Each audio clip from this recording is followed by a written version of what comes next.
अलीजे के पास वो सबूत मौजूद होते हैं जिनके दम पर वो आखिर अरमीन को उसकी किया सज़ा दिलवा सकती थी। रात भर उसने सारी रिकॉर्डिंग्स, पैसे देने की क्लिप्स और गोदाम में आग लगवाने वाले बंदे का बयान एक जगह जमा कर लिया था। सुबह होते ही अलीजे अनजान नंबर से पुलिस ऑफिसर को कॉल करती है और धीरे से कहती है, इंस्पेक्टर साहब, जो जुर्म आप ढूंढ रहे हैं उसका असली चेहरा अरमीन है। ये रहे सबूत। उसके बाद वो वीडियो फॉरवर्ड कर देती है। इंस्पेक्टर वीडियो देखकर हिल जाता है। सबूत इतने साफ होते हैं कि किसी तरह की शक की गुंजाइश ही नहीं बचती। इंस्पेक्टर तुरंत हमजा को कॉल करता है। हमजा साहब, आपकी कंपनी में जो आग लगी थी उसका मुजरिम मिल गया है। कल सुबह हम उसे गिरफ्तार कर लेंगे। अगली सुबह फरीद हमदानी के घर पुलिस गाड़ी रुकती है। गेट पर ही फरीद मिल जाते हैं। पुलिस ऑफिसर उन्हें मोबाइल पर वो वीडियो दिखाता है जिसमें अरमीन उस आदमी को पैसे देती हुई दिखती है। ऑफिसर कहता है, ये सबूत और बयान दोनों कंफर्म करते हैं कि अरमीन ने ही आपकी कंपनी में आग लगवाई। फरीद का चेहरा रंग बदल लेता है। उनकी सांसों का उतार चढ़ाव तेज हो जाता है। गुस्से में वो ऊंची आवाज में कहते हैं, अरमीन बाहर आओ। अरमीन धीरे से सामने आती है, आंखों में घबराहट। फरीद एक जोरदार थप्पड़ उसके गाल पर रख देते हैं। तुमने अपनी ही कंपनी को तबाह करने की कोशिश की? शर्म आनी चाहिए तुम्हें। अरमीन का शरीर कांपने लगा है। पुलिस उसे हाथ पकड़कर ले जाती है। उस दौर के सारे पल हमजा को अंदर से तोड़ देते हैं। हमजा रूखी आवाज में कहता है, अलीजे, मैंने कभी सोचा भी नहीं था कि अम्मी ऐसा कुछ करेंगी। उन्होंने हम सबको बर्बाद कर दिया। अलीजे उसके कंधे पर हाथ रख कर कहती है, हमजा, सब ठीक हो जाएगा। मैं शाहनवाज अंकल से बात करती हूँ, शायद कंपनी को बचा सकें। वो शाहनवाज से बात करती है। शाहनवाज पहले हिचकिचाते हैं, लेकिन फिर इतना बड़ा बिजनेस गिरते देखकर इन्वेस्ट करने के लिए राजी हो जाते हैं।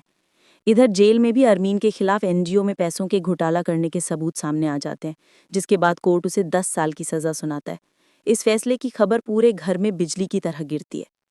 दूसरी तरफ सिकंदर अपनी जिंदगी के सबसे बुरे दिनों से गुजर रहा होता है। कंपनी पहले से नुकसान में थी और अरीशा अपनी माँ से कहती है, अम्मी, मैं सिकंदर की कंपनी में इन्वेस्ट करना चाहती हूँ, शायद कुछ संभल जाए। लेकिन अरीशा की माँ साफ मना कर देती है, बिल्कुल नहीं, तुम इस लड़के की वजह से और तबाह नहीं होगी। जब सिकंदर को ये बात पता चलती है तो उसका दिमाग हिल जाता है। अगर ये इन्वेस्टमेंट नहीं मिली तो मेरा सब कुछ खत्म हो जाएगा। पागलपन में वो घटिया लेदर इस्तेमाल करके नकली माल बनाता है। मार्केट में जब वो माल टेस्ट होता है तो सब वापस आ जाता है। करोड़ों का नुकसान हो जाता है। पुलिस एक और झटका देती है। सिकंदर का आदमी पकड़ा जाता है और वो खुद कबूल करता है कि हफीज साहब की जान सिकंदर ने ली। ये सुनते ही पुलिस सिकंदर को ऑफिस से ही गिरफ्तार कर लेती है। जेल में बैठा सिकंदर टूट चुका होता है। शायद मैं सच में गलत इंसान हूँ, जिसे जिसे दुख दिया आज वही मेरे सामने लौट रहा है। ऊपर से अरीशा भी अपने वकील के साथ उसके पास आती है। ये तलाक के पेपर्स हैं, इस रिश्ते का कोई मतलब नहीं बचा। सिकंदर सिकंदर बेजान हाथ से साइन कर देता है। इधर अरमीन जेल में कुछ हफ्तों बाद अपनी गलतियों का एहसास करती है। फरीद और हमजा उसकी जमानत करवा लेते हैं। घर आती अरमीन अलीजे के सामने रोकर कहती है, अलीजे बेटी, मुझे माफ़ कर दो, मैंने तुम्हारे साथ बहुत बुरा किया। अलीजे दिल नर्म कर लेती है। जिंदगी गलतियों से ही सीख देती है आंटी। अल्लाह सबको बेहतर रास्ता दिखाए।